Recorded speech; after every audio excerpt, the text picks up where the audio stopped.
Ó mà ṣe o, ikú gbajúmọ̀ òṣèré Nollywood yìí mà lágbára. Ìròyìn ikú gbajúmọ̀ òṣèré Nollywood John Paul Odonwodo tí gbogbo àwọn akẹgbẹ́ rẹ̀ mọ̀ sí Junior Pope JP jẹ́ ohun ìbànújẹ́ lọ́pọ̀lọpọ̀ fún àwọn ọmọ orílẹ̀-èdè Nàìjíríà, pàápàá jùlọ fún àwọn òṣèré sinimá àgbéléwò ti Nollywood. Yorùbá bọ̀ wọ́n ní ìdí iṣẹ́ ẹni láti mọni lọ́lẹ̀, àtẹ́lẹwọ́ ẹni kì í sì tàn ní jẹ. Ṣé ká sọ pé ohun burúkú ni bí arákùnrin Junior Pope yìí ṣe múra síṣẹ́ tàbí bó ṣe jẹ́ akíkanjú ènìyàn kò dára tó, nítorí kí ènìyàn tó lè gbà láti kópa nínú abala irú èyí tí ó ṣe tí ó la agbami òkun kọjá, ó ní láti jẹ́ ẹni tí ó lákíkanjú tí ó sì fẹ́ràn láti tọ́jú ẹbí rẹ̀. Àmọ́ kí ni ká ti sọ pé ó jẹ́ ohun tí ó burú jù nínú iṣẹ́ tí wọ́n ṣe yìí? Ohun náà ni pé kò sí ohun èlò ìṣọ́ra, èyí tí àwọn olóyìnbó máa ń pè ní precautionary measures, àti pẹ̀lú pé kò sí àwọn ikọ̀ ìṣẹ̀lẹ̀ pàjáwìrì, ìyẹn àwọn emergency team. Kí làwọn ohun ìṣọ́ra yìí tí olóyìnbó pè ní precautionary measures? Àwọn life jacket, àwọn life guards. Kí ló ṣẹlẹ̀ níbi iṣẹ́ tí wọ́n lọ ṣe? Kí ọba Èdùmàrè dákun má mú wa. Nínú ìròyìn tí a gbọ́ àti nínú fọ́nrán tí olóògbé Junior Pope fi léde, a rí i pé ó ń rawọ́ ẹ̀bẹ̀ sí ẹni tí ó tukọ̀ ọkọ̀ ojú omi náà pé kí ó dákun jàre o, kó dín eré sísá rẹ̀ kù nítorí pé ó léwu, àti pé òun kò wọ àpò tí ń dáàbò bo ẹ̀mí, ìyẹn life jacket.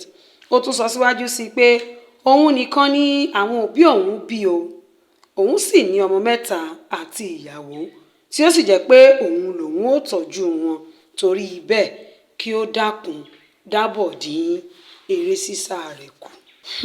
Àmọ́ bí arákùnrin tó ń tukọ̀ ọkọ̀ ojú omi bóyá ó gbọ́ àbí kò gbọ́, kò sẹ́ni tó mọ̀, nítorí ìròyìn tiẹ̀ fi yé wa wípé níṣe ni ó fi earpiece sí etí tí ó ń gbọ́ orin, ìyẹn ẹni tó ń tukọ̀ ọkọ̀ ojú omi. Nínú fọ́nrán kan tí ọ̀kan lára àwọn akẹgbẹ́ Junior Pope tí wọ́n lọ ṣe sinimá yìí sọ nínú fọ́nrán tó fi léde. Yeah, bros. You only be the ball, no best. Over in the lab. You only be the ball, no. You only be the ball. I got 3 children. I be go raise them. I got 3 children. I be go raise them. Bros, I beg. Oh Jesus, what is this? Bros, I beg. I beg. I beg. I got 3 children. I be go raise them. I beg. Take a small. Don't like this is a risk. Swag Nation, see the risk we take. It's okay like this, I beg. Don't speed.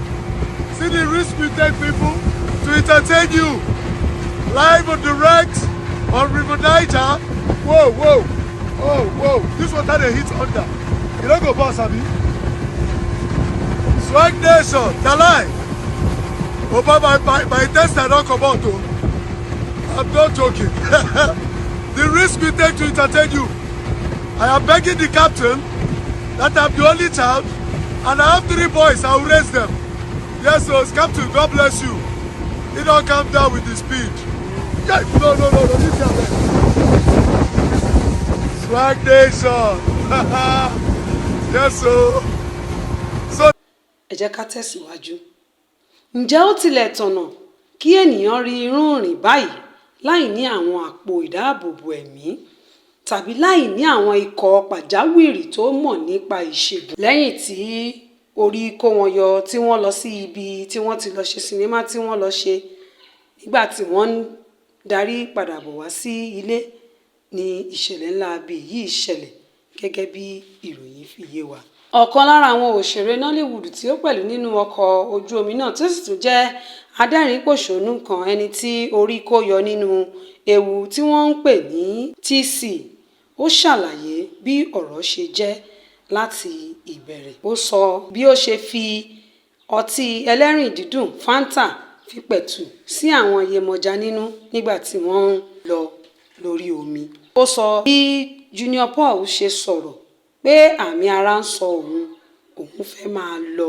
Ẹ wò ó nínú fọ́nrán yìí àti pé bí ó ṣe fi ìfẹ́ bá olùpèsè fíìmù náà ṣe sinimá náà láì gba owó, àti pé awakọ̀ ojú omi náà fi earpiece sí etí tí kò sì gbọ́ ohun tí wọ́n ń sọ, kò sì fọkàn sí ohun tí ó ń wà títí tí ó fi di wípé ó kọlu ọkọ̀ ojú omi mìíràn tí ó jẹ́ tàwọn apẹja. Bí ó sì ti kọlu ọkọ̀ ojú omi náà ni ọkọ̀ ojú omi títí wọ́n sì dẹ̀gbẹ́ tí gbogbo wọn sì já sínú omi. My name is TC Okafo. I'm a Nollywood actor. First of all, I want to thank God for saving my life because it's not easy. The way I don't know how I came out from that boat, understand? But the only thing I thank God for is that I came out alive with some of the crew members, like Sean Israel, Ogolo, one of my colleagues, Scooby-Doo. When he came, when they go down the river, mo come out. Impact in motor. When they go down the river, mo come out. So, insane person make it buy and drink. One hero and one tiger. One hero before it be I say one with tiger because he and DOP they come from downhill. I first then go down. He can say they come. Say make the person bring the drink. He don't give person money. We wait there for the person. We see he come down the hill again. Can't enter boat. The next thing the person carry one black bath. Carry that to alcohol. Then give the DOP, collect one. They come the drink. As they come the drink, since we will start this job, I always sit down for front. I know they like sit down for. I don't see where boat can say. I know they like sit down for that. I always like hold that rope. It's very, it's very important to me that the rope now do me all this small scratch. But the fan of the boat now do me this thing. So I did for that front. They were making a video, and I say make everybody put phone for pocket, make everybody put phone for pockets. The DOP was wearing a jacket and the director was wearing a life jacket. Only two of them wear life jackets. So JP then said that me I did for the mouth of the boat, bend down. We can't they go. But before I entered the boat, I carry my Fanta where I buy. Pour for the boat. First thing when Junior Pope asked me to, what do they do? At last I observe water people. I know they feel pass without sharing something. I don't give them Fanta bed. I don't want any bad thing to happen to me. I know like water. So he say not true, not true. We enter, they sit down. That time we don't go. JP don't make video. The boat guy was wearing an earpiece. I think he was playing the music and JP was doing video. So he was focusing for his head to come out on the video. And I was in the front. I see one small canoe. These people with the fishermen. At the time I say, see canoe. This thing like canoe like this now. Where they move. The canoe, that guy, if he get experience, he for just do like this. But he no get the experience. The first thing we in jam na the last point of the canoe. The boat. Somersaulted. But because I was holding that rope, where we say boat packed for dry ground, where they use hold for ground, now that rope, now I hold, they save that girl, Scooby-Doo girl. Why they save, where me and there, they push them off. See me when no they enter swimming pool, I know sabi swim. Nothing. That was it. Every of my phone, sports, everything. That is why I'm not online. Nothing. As you can't come out, I say they want to arrest you. As I can't come out, me and Sean Israel, being the props guy, we've been back with motor. With me, Sean Israel, and that girl, with Ogolo, them everybody came out. But when boats come, I couldn't. The trauma was too much. I tell one of the boats, I beg, carry me across, come up for this water first. Me, Sean Israel, with that girl, why I say, we can't come on, Scooby-Doo girl. I can't come on, Sean can't say no feed here. They drive motor, go. When we were then going, the thing no gree me. I have to turn back. Call one of my friends, understand, where I get a number. Which race school now? Which boat? Boat where they pass? Boat where they pass. You know, say, a boat move. You know, say, river, they open. Understand? If you decide waiting, they happen for up. So now those people will sight from that place will take off, and then they come with boats. Concept, by then I was already getting weak. I'm tired of holding that thing because that girl too, they try hold me, make I survive. Me when no service swim, I they hold the rope, the girl they hold me. So two of us for go.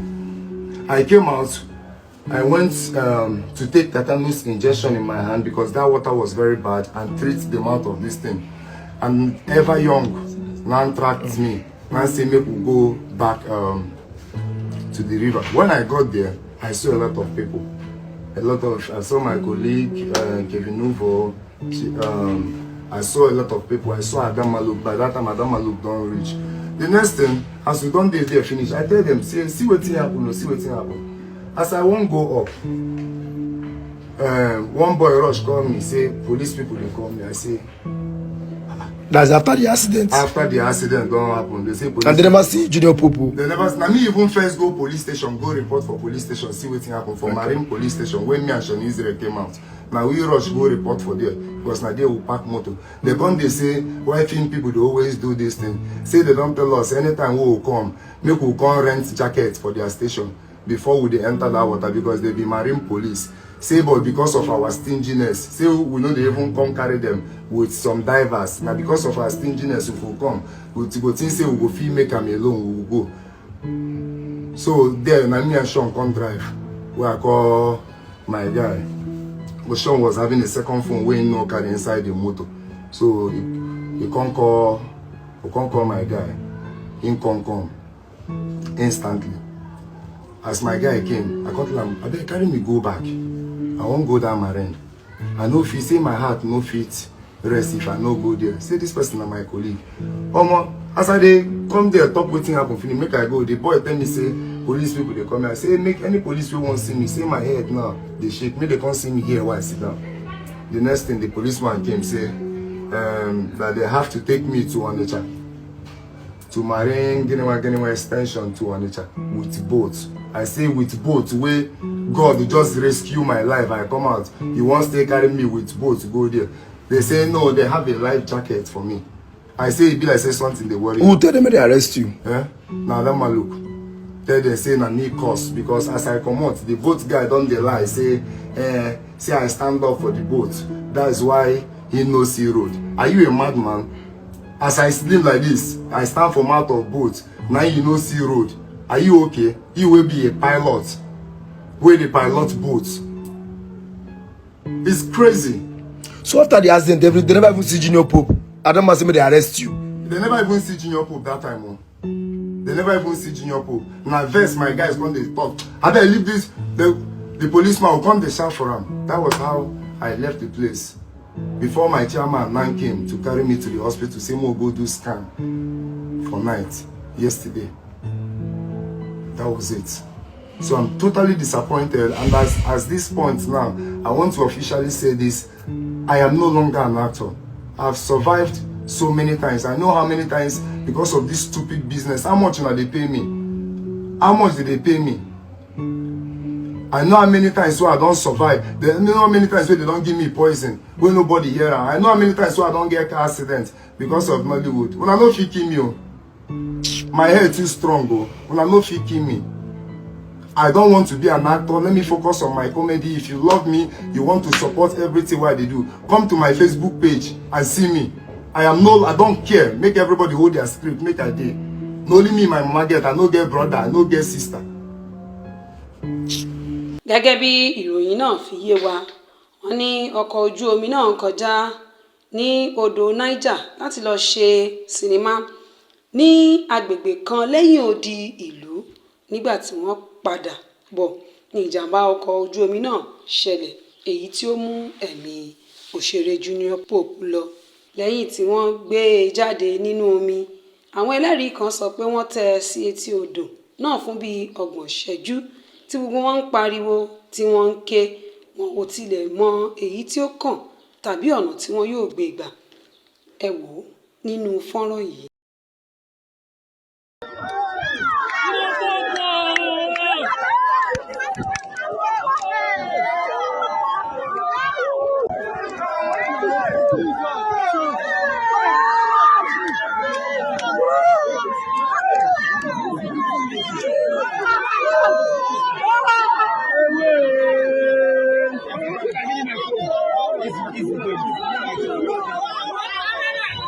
Lẹ́yìn 30 ìṣẹ́jú, wọ́n pinnu pé òṣèré Junior Pope Odonwodo ti kú tí wọ́n sì gbé e lọ sí ilé ìgbókùúsí. Àmọ́ nígbà tí wọ́n dé ibi ìgbókùúsí, àwọn òṣìṣẹ́ ilé ìgbókùúsí náà jẹ́ kí ó di mímọ̀ fún àwọn akẹgbẹ́ rẹ̀ pé èémí ṣì wà nínú rẹ̀ àti pé ó sì wà láyé, pé kí wọ́n máa gbé e lọ sí ilé ìwòsàn fún ìtọ́jú tó péye. Níbi tí wọ́n ti ń jíròrò láti gbé e lọ sí ilé ìwòsàn, ọ̀kan lára àwọn olùgbé ìlú náà sọ fún àwọn akẹgbẹ́ Junior Pope JP pé kí wọ́n kọ́kọ́ gbé e lọ sí ọ̀dọ̀ babaláwo ìlú yẹn láti lè sọ ohun tí wọn yóò ṣe. Láì fàkókò ṣòfò, wọ́n tẹ̀lé àmọ̀ràn tí ẹni náà sọ. Wọ́n gbé e lọ sí ọ̀dọ̀ babaláwo, tí babaláwo náà sì ṣe àlàyé pé lóòótọ́ èémí ṣì kù lára arákùnrin náà. Ó sì gbà wọ́n nímọ̀ràn pé kí wọ́n máa gbé lọ sí ilé ìwòsàn. Òun ò sì lọ sí etí odò láti lọ pẹ̀tù sí àwọn Yemọja nínú láti pé kí wọ́n tú ẹ̀mí Junior Pope sílẹ̀ fún wọn pátápátá. Ìròyìn náà tẹ̀síwájú sí láti sọ pé babaláwo náà sa gbogbo akitiyan rẹ̀ láti rí i pé Junior Pope padà wá sáyé.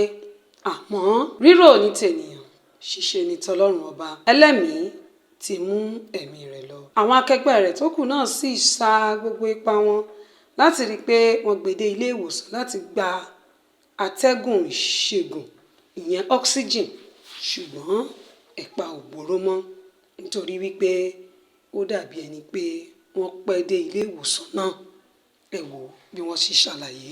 Junior Pope ti lọ o, ó ti dágbére fáyé, ó dàrìnà, ó dojú àlá, kọ́lọ́run dẹlẹ̀ fẹ́ni ire. Àwọn ẹgbẹ́ òṣèré àgbéléwò sinimá Nollywood lápapọ̀ ń ṣe ìdárò rẹ̀. Ìyàwó ti di opó, àwọn ọmọ mẹ́ta sì ti di aláìní bàbá. Gbogbo wọn ló sì ń ṣe ìdárò rẹ̀ lọ́wọ́lọ́wọ́.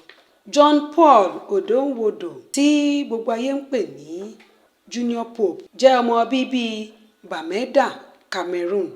Bàbá rẹ̀ jẹ́ ọmọ orílẹ̀-èdè Nàìjíríà, ìyẹn ọ̀gbẹ́ni Luke Odonwodo, láti ìlú Ukehe ní ìpínlẹ̀ Enugu, tí ìyá rẹ̀ sì jẹ́ ọmọ orílẹ̀-èdè Cameroon ní àárín gbùngbùn orílẹ̀-èdè Adúláwọ̀. JP, ìyẹn Junior Pope, parí ètò ẹ̀kọ́ alákọ̀ọ́bẹ̀rẹ̀ àti ti girama ní orílẹ̀-èdè Cameroon kí ó tó padà sílé sí orílẹ̀-èdè Nàìjíríà tí ń ṣe orílẹ̀-èdè bàbá rẹ̀.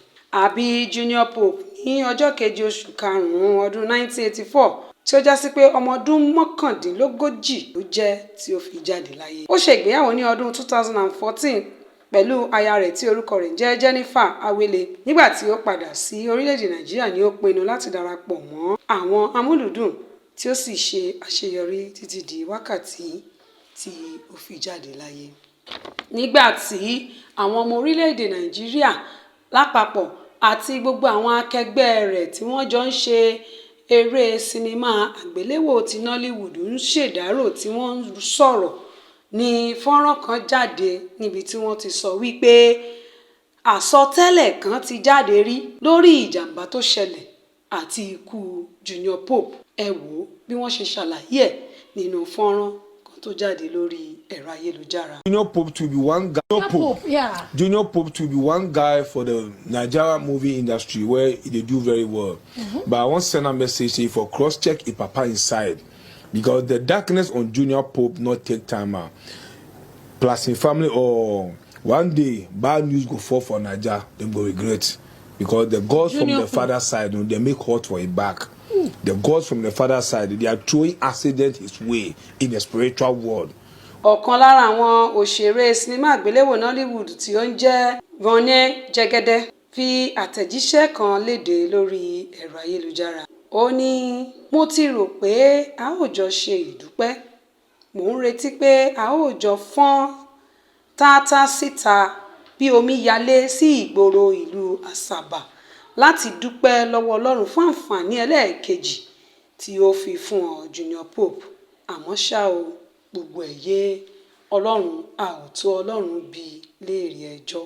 Nígbà tí ó tẹ̀síwájú nínú ọ̀rọ̀ rẹ̀, ó ní wípé ìṣẹ̀lẹ̀ ńlá gbáà ni èyí, ó sì jẹ́ ohun tí ó burú jù fún Nollywood. Ó ní ẹ jọ̀wọ́, ó yẹ kí a máa gbìyànjú láti máa ṣètò àwọn ìgbésẹ̀ aláìléwu nígbà tí a bá fẹ́ ya sinimá. Ó tún sọ síwájú sí i pé òun mọ díẹ̀ nínú àwọn iléeṣẹ́ ìṣelọ́pọ̀ sinimá tí wọ́n máa ń ṣètò àwọn nọ́ọ̀sì àti àwọn alámọ̀dájú ètò ìlera nígbà tí wọ́n bá fẹ́ ya sinimá. Ṣùgbọ́n ó yẹ kí bí ó tilẹ̀ jẹ́ díẹ̀ nínú àwọn ìṣúná kékeré kí wọ́n ṣètò fún gbogbo èrò tí ó bá wá sí ibi tí wọ́n bá ti ń ya sinimá, kì í ṣe pé fún titi àwọn òṣèré nìkan. Nínú àtẹ̀jíṣẹ́ tó tún jáde ní ẹ̀rọ ayélujára ni wọ́n ti sọ wípé kí wọ́n má gbàgbé pé kò kì í ṣe Junior Pope nìkan ni ó kú.